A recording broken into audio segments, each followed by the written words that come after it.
তো মনে করেন মুস্তফা ভাই আর স্বপ্নের বাইক বন্দুক নিল R15 বাইক। তো আমরা শুধু বন্দুক মানে একসাথে আছি। তো ভিডিওটা আমি ফার্স্টে থেকে আরম্ভ করি।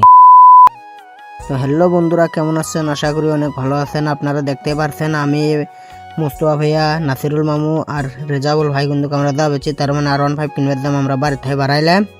আর মনে করেন আমরা আসি টোটো চললাম, মানে টোটো দিয়ে যাম আমরা 28 করে বন্দুক আসি গেলাম আমরা ফ্রিঘাটের মধ্যে। তার মানে মুস্তফা ভাইয়া চাচাও আছে, নাসিরুল মামু আছে, আর রেজাউল ভাই আছে, ফিদ্দুস আছে। তো মনে করেন আমরা আসলে মেরুজমালার তলে শোরুমের বারাত, মানে আমরা আসি মানে এখন আমাকে টোটো ডাক মানে সেট করে তুলে মুসিয়া টোটো ডাক, মানে আমরা শোরুমের ভিতরে ঢুকবো এখন। আর মনে করেন মুস্তিয়া কিন্তু ঢুকি কিন্তু এই বাইকটা পছন্দ করছে R15M। তো এই বাইকটা কিন্তু মানে কালকে 50,000 টিয়া জমা দিয়ে থুয়ে গেছে, 20,000 টিয়া জমা দিল কিন্তু এইটা, মানে ওটা আর পছন্দ হচ্ছে বাইক। আর এটা মুস্তিয়া চাচা, এদের রেজাউল ভাই, পাগলা মামু আছে, মামি আছে।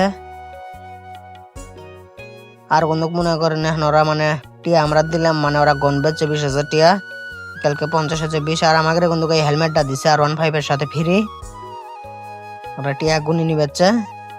আর মনে করেন আমাকে কিন্তু মানে গাড়িটার কমপ্লিট কাম ক্লিয়ার হয়ে গেল। এখন মানে আমরা বাইকটা নিয়ে যাম, আর বাইকের রাখ দিয়ে কিন্তু মানে বড় চাবি দিয়ে একটা ফটো তুলে দিবেছে।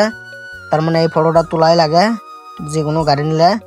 তো মনে করেন এখন আমাকে ফটো টোটো পুরো ক্লিয়ার। এখন মানে মুস্তি R15টা বাইকের বেচছে, তার মানে উইয়ে নিল R15টা। আর মনে করেন ওই কিন্তু বাইক নিয়ে কিন্তু মানে ওর মা ওষুধে যাবো বাড়িত, মানে ওর মেয়ের স্বপ্নের বাইক ওটা বেড়া কিনে দিল।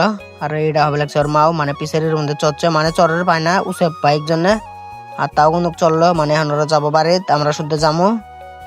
আর মনে করেন আমরা আসলাম ফেরিঘাটের মধ্যে, মানে ওর মা আর মুস্তিয়া যাবেচ্ছে, আমরা কিন্তু মানে টমটম দিয়ে যাবেছি, টোটো দিয়ে। আর আজকের ব্লগটা এ পর্যন্তই শেষ।